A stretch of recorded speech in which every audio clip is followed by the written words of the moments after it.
पूर्ववक्ता मित्रहरूले भनिसक्नु भएको छ। म यहाँहरूलाई छोटकरीमा केही कुराहरू मात्रै भन्न गइराखेको छु। नेपालको कम्युनिस्ट आन्दोलनको इतिहासमा वास्तवमा 2008 सालदेखि नै यस्ता असजिलाहरू आए।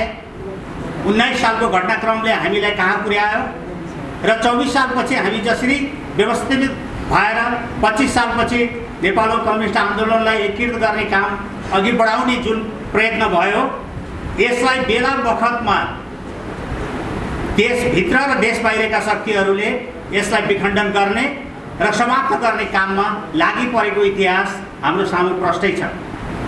पछिल्लो समयमा आइसकेपछि कम्युनिस्टको नाममा पार्टीहरू बन्ने होड जस्तै चलिरहेको छ र मलाई लाग्छ अब यो होड धेरै समय रहनेवाला छैन।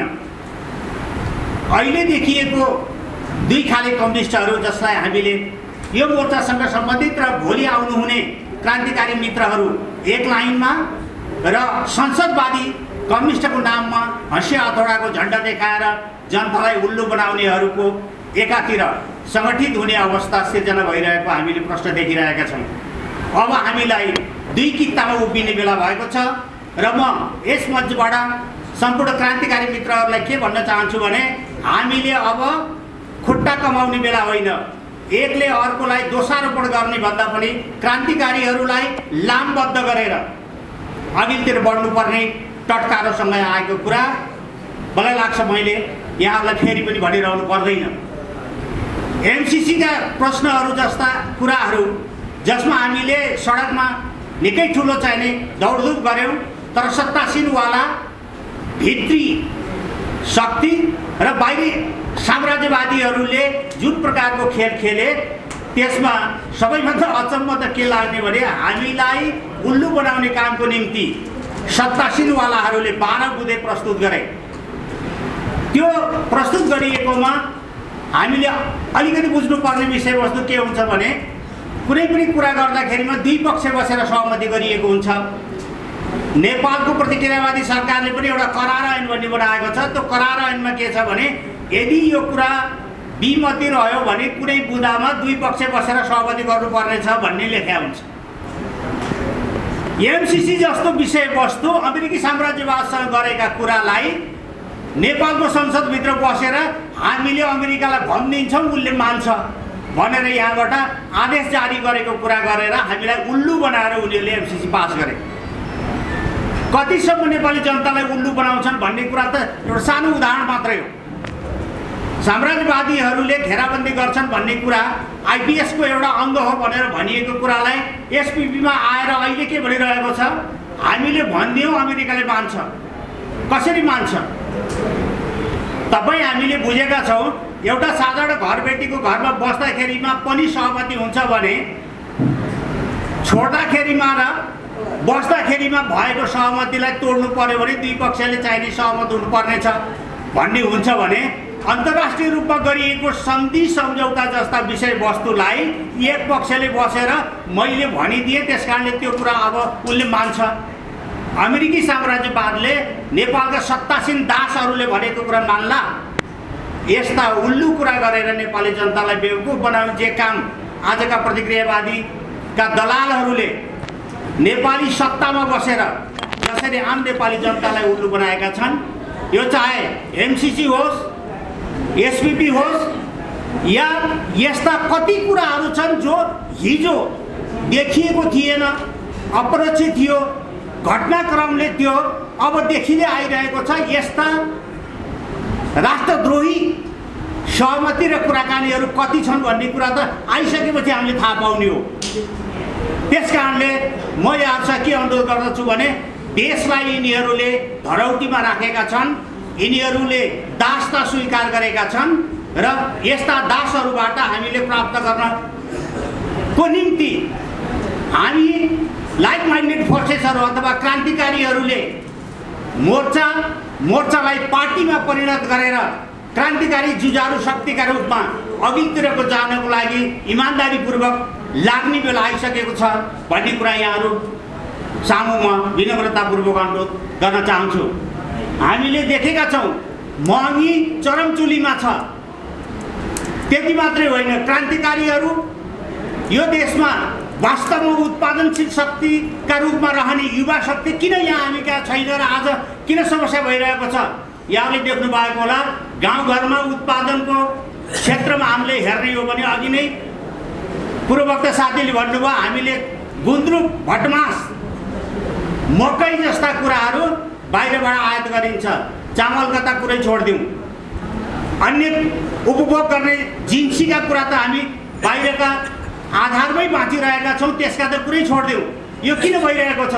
यो देशको सत्ता त्यो गोर्खा भर्ती मात्रै होइन, त्योभन्दा जघन्य रूपमा यहाँ हजारौँको रूपमा म्यान पावर खोलेर नेपाली युवाहरूलाई बिक्री गरिरहेको छ राज्य सत्ताले।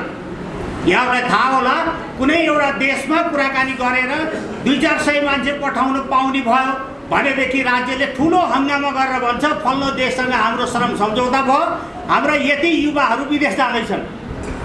दुनियाँमा मान्छे बेचेर आफ्नो नागरिकलाई बिक्री गरेर अनि राज्यको ढुकुटी भर्छु भनेर भन्ने दुनियाँमा यस्तो दलाल कोही हुँदैन। यो देश त्यस्तो हो जहाँ वास्तवमा देखादेखि मान्छे बिक्री गरिन्छ। युवा शक्ति जो लडाकु छ, लडाकुहरूलाई विदेश पठाइन्छ। ती लडाकुहरूलाई तपाईँ हामीले हाम्रो मोर्चाले ध्यान पुर्याएर देशैभित्र बस्ने र उत्पादनमा संलग्न हुने गरिकन उनीहरूलाई राख्न सकिएन भने हामी खिँदै जानेछौँ।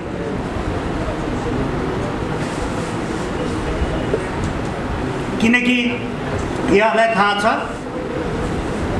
70-75 लाख युवा शक्तिहरू विदेशमा छन्। गाउँघरमा गएर हेऱ्यो भने वृद्ध र बालक बाहेक युवा शक्ति पाउन गाह्रो छ, भनिदिन सजिलो छ। क्रान्ति वास्तवमा कुराले होइन, भोलिको अवस्था आउँदा भनिहाल्नु मिल्ली या नमिल्ली। हामीले देखिराखेका छौँ 3 बुँदेलाई आज कुन ढङ्गले लिइराखिएको छ। यो सत्ताको विरुद्ध हतियारबन्द युद्ध गर्नुपर्ने दिन यिनले निम्ता गरिरहेका छन्। हिजो गर्नेहरूले कहाँनिर बिराए त्यो मूल्याङ्कनको विषय होला, तर भोलि हामी चुप लागेर बस्ने स्थिति बन्ने छैन। यो तपाईँहरूलाई म के भन्दछु भने राज्य सत्ता स्वयंले अब तिमीहरू कि हामीसँग जुझ्ने हो के भने चुप लाएर बस्ने हो। तसर्थ क्रान्तिकारी मित्रहरू म भन्छु, अब तपाईँ हामीले क्रान्तिको निम्ति होइन परिवर्तनको निम्ति पर्यो भने आफूलाई तयार गर्ने दिन आइसकेको छ र गोलबन्द गर्दै जानुपर्ने अवस्था भएको छ कि हामी अब हतियारबन्द युद्धमा पनि जाने दिन यिनले निम्ता गर्दैछन्। यो 3 बुँदे त्यसैको सङ्केत हो, किनकि सत्तामा बसेकाले प्रतिबन्ध फुकुवा गरेर शान्तिपूर्ण आउनुहोस् भन्छ। हाम्रा साथीहरू हुन्छ भनेर शान्तिपूर्ण आउनुहुन्छ।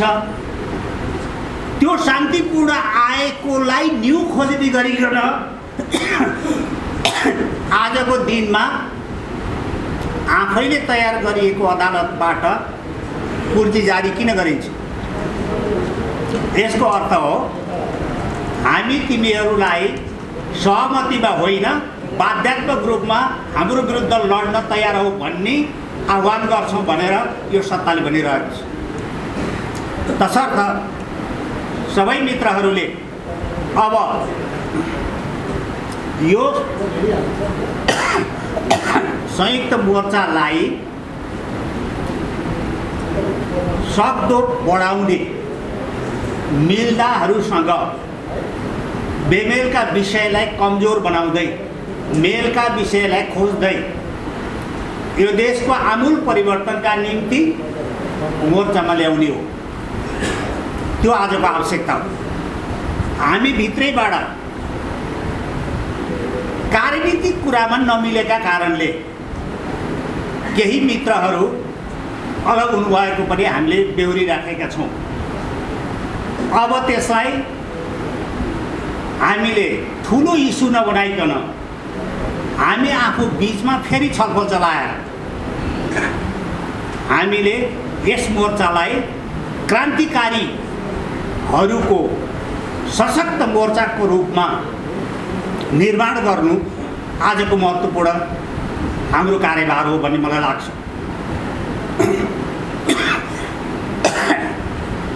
यो कोरोना भन्ने चिजले मान्छेलाई बेला बेला भर्खरै उठेर आएको। हाम्रो ऋषिकहरू त अझै बिरामी हुनुहुन्छ, खोकी लागेको छ, सरी।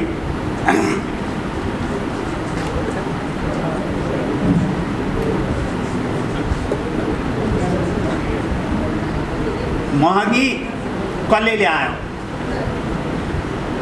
म एउटा एक स्कुल पनि विद्यार्थी भएको हुनाले यहाँहरू चाहिँ के अनुभव गर्छु भने महँगी चाहेर आउने होइन। यहाँहरूलाई थाहा छ उत्पादक र उपभोक्ताको बिचमा सिधा सम्बन्ध भयो भने त्यो वस्तुको मूल्य स्वभावतः घट्छ।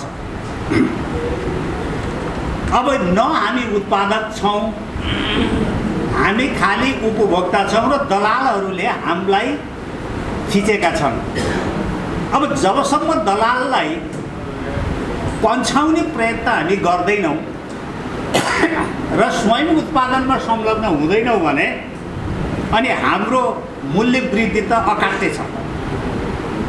किनकि त्यही दलाल जो सामन्तको पेरिफेरीमा बसेर जनतालाई चुसेर नाफा कमाएको छ, त्यो नाफा कमाउने मान्छे त्यो राष्ट्रिय पुँजीपति पनि होइन, दलाल पुँजीपति मार्फत यी संसदीय व्यवस्थामा हालिमहली गर्नेहरूले कमिसन खान पर्ने हुन्छ।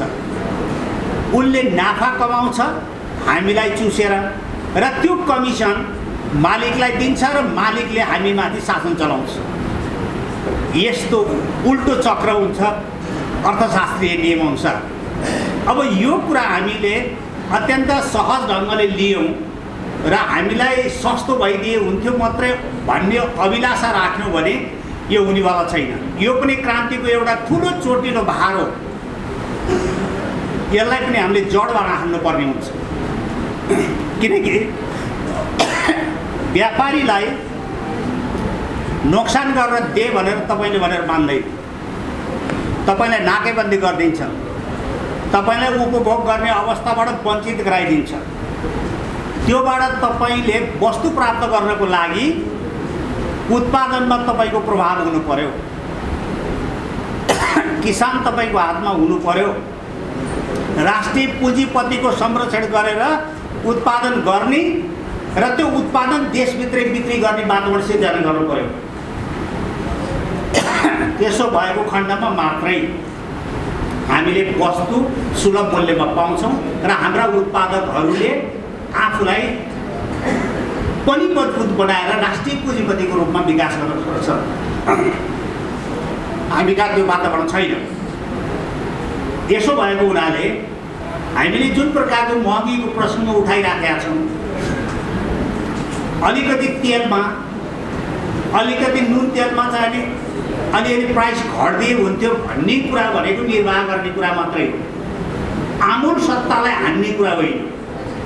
आमूल सत्तालाई हान्ने भनेको दलालहरूलाई ठिक गर्ने कुरा हो र दलालबाट सकिन्छ भने राष्ट्रिय पुँजीको विकास गर्नको लागि वातावरण सिर्जना गर्ने हो र ती समेतलाई पनि हाम्रो आन्दोलनमा संलग्न बनाउने हो। राष्ट्रिय पुँजीपति हाम्रा ठिक छ, उसले शोषण गर्छ, तर काममा गर्ने शोषणको विरुद्धमा मजदुरहरूले, कामदार मान्छेले आन्दोलन गर्छन्, तर उसले दलाली गर्दैन र राष्ट्रको पुँजी बाहिर जाँदैन। देशलाई स्ट्रेन्थेन गर्नको लागि राष्ट्रमा पुँजीको आवश्यकता पर्दछ। तसर्थ हामीले महँगीलाई पनि एउटा हाम्रो क्रान्तिको आधारको रूपमा, बेसिक कुरा कहाँ हो? बेसिक कुरा म भन्छु, हाम्रा युवा वर्ग हाम्रै देशमा र उत्पादनमा संलग्न गर्ने गरिकन राज्यले गरेको बदमासीपूर्ण मान्छे बिक्री गर्ने कम्पनी बन्द गर्नुपर्ने पनि हाम्रो आन्दोलनको एउटा हिस्सा हुनुपर्छ। यहाँहरूलाई सम्झाइदिउँ। मेरो एउटा सानो चाहिने सम्झना, म चाहिँ नि गण्डकी अञ्चलको स्याङ्जा जिल्लामा जन्मिएको, खास गरी मगर कम्युनिटी भएको ठाउँमा मेरो गाउँमा इन्डिया वा ब्रिटिसमा भर्ती नहुने घर पाइँदैन। अनि म चाहिँ नि किन त्यसो भइन होला भन्ने मलाई पछि लाग्यो। गोर्खा भर्ती केन्द्र वा बाहिर विदेशमा हाम्रा मान्छे छाती नापेर बेचिनु राम्रो होइन भन्ने कुरामा म कन्भिन्स भएको छु। तसर्थ मैले गोर्खा भर्ती केन्द्रको विरोध गर्दै, अब यहाँलाई अचम्म लाग्ला, 22-25 साल भनेको धेरै अघि हो। 22 सालदेखि मैले कम्युनिस्ट आन्दोलनमा लाग्दा मलाई त्यो कुराले छोयो। आज आएर मलाई लाज के लाग्छ भने इन्स्टिट्युटदेखि लिएर श्रम विभागसम्मकाले स्वीकृति दिएर हजारौँ म्यान पावरहरू भनेको पनि त मान्छे व्यक्ति हो नि, त्यहाँ छाती नापिन्थ्यो या पैसा नापिन्छ। यति पैसा दिएपछि दलालले चाहिँ विदेश पठाउँछ। अब यो राज्यले स्वीकृति दिएर काम गर्ने गराउँछ। यस्तो पनि कहीँ हुन्छ? तसर्थ लाखौँ लाख गएका दैनिक चाहिने लाइन लाएर एयरपोर्टमा बसेका र मरेर आउने लास बुझ्न क्यु लाग्नेहरूको तमासा हेरेर बस्ने हामी क्रान्तिकारीको दायित्व हो कि होइन?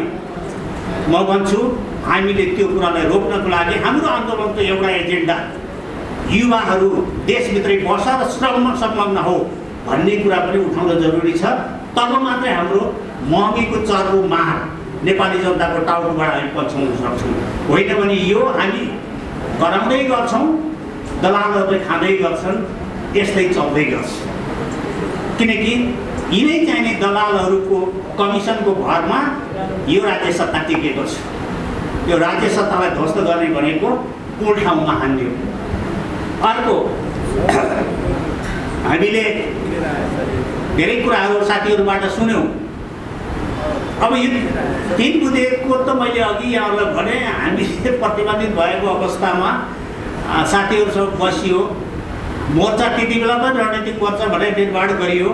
सँगै जानुपर्छ भनेर अनकन्टा ठाउँहरूमा गएर मिटिङ पनि बसियो, हुनुपर्छ भनेर प्रयत्न पनि गरियो र आम नेपाली जनताको चाहना र बाध्यात्मक अवस्थामा त्यो राज्य सत्ताले हामीसँग 3 बुँदे सहमति गर्यो।